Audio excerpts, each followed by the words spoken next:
Out in north of Wickenburg today, working on a project of Vulture Mine Road and this private parcel right here. We're flying with the DJI Avata 2 and going to do a little range test while we're up in the air just to see how far we can get away from our launch point. We're going to head down to Vulture Mine Road, heading south. There's a little rest area, or not rest area, but convenience store that I stop at quite often when I'm up in these parts. So I'm watching signal to the controller and the headset goggles, and it's flying along parallel with the power lines. Everything's working fine. I do kind of expect a little bit of induction current coming off of those, but it's not affecting the drone or the signal, at least flying along parallel. Coming up on this cross wire here, there was a little bit of dropout on the signal, so that kind of tells me that crossing power lines when you're close to them, depending on the power line, when you cross them, let's see, let's test it on this one here just to confirm. Yep, same thing, a little signal dropout. So crossing power lines, it will kind of affect the Avata 2 and how far you are away from the launch position or control point, whatever you want to call it. So many names for that. So right now it's operating fine. Uh, Signal still good. Here comes another cross power line. It did drop out just a little bit right there. And now we're getting a steady dropout, and we're at 5,854 feet, just over a mile. So we're turning around and heading back. We've got the survey crews out in this area kind of keeping an eye on things as I fly away out here. So now we're heading back. I do kind of like flying these type of corridors. The visual part of it is really helpful when we start doing the mapping, as we can go back and what was there. Um, we can look straight down with our mapping. That's the easy part. But sometimes you don't know exactly what you're looking at, and having the oblique video here is very helpful. We can pause it, take a look, and in some cases I'll get pretty low. But here I don't really need to be low 'cause there's really not much going on along this stretch. So I don't need to fly that low. There's no fire hydrants we need to look for or anything like that. So let's see here. The signal didn't drop out when we crossed that power line that time. So let's take a little trip around this convenience store, gas station. This has been here for many years, and I've stopped there and gotten munchies and gas and bathroom break, all that. It's a nice place to stop, especially on my way to Kingman. So now we're back over into our site that we're going to be mapping. We'll get some low stuff here.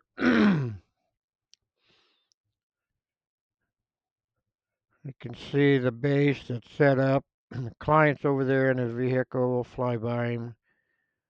So that's their base that they have set up for their GPS survey. They set the panel points or ground control points. Got that all ready for me so when I drove out here I could fly this site. So I mapped the site with the Matrice 4 Enterprise. When I first get on site, I get that out of the way so I don't have to, so I know that that's done. They're flying by the client, he's waving. He's actually part of Cooper on the survey side. I'm on the drone side, but he is a client. It's an in-house client. So they're doing going to be building something in here, and I don't remember exactly what it is. So we were mapping way back into here. So like I said, y'all fly it first with the Matrice 4 Enterprise, get it all the mapping drone work done. And then when that's all done, then I switch over to the Avata 2 so I can have some fun, fly around, get some good video so that we have some documentation. So when we start doing planimetrics and the surface file, that we can go back and review the video if we need to see what's going on in particular areas. Sometimes I'll look for property corners just for fun. I don't do that aspect at this stage. I just do the mapping.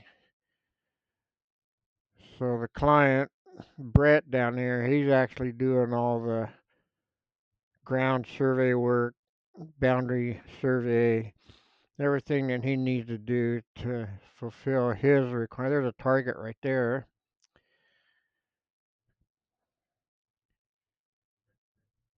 So I just like to cruise around and basically just have some fun flying. It is a lot of fun. Now my van is in the shop, so I drove my own vehicle out here. Or maybe I should rephrase that. The vehicle drove me out here. I do have self-drive in my Tesla, and it's so cool. The technology is just wow. So there's the survey guy. He showed up. That's the field guy that runs around and does the control, looks for sectional monuments, does all the boundary work. So he's busy. Brett, which is his boss, he's out here doing some things. They're going to get out here in a while and check some things out, get some ground shots for verification for when we give them the surface file, that they'll have that uh, to cross check. And here you can see me sitting there with the goggles on using the motion controller. I'm really liking that motion controller for these type of videos and the Avata 2. It's pretty immersive. It's like flying it actually flies more like a helicopter than an airplane.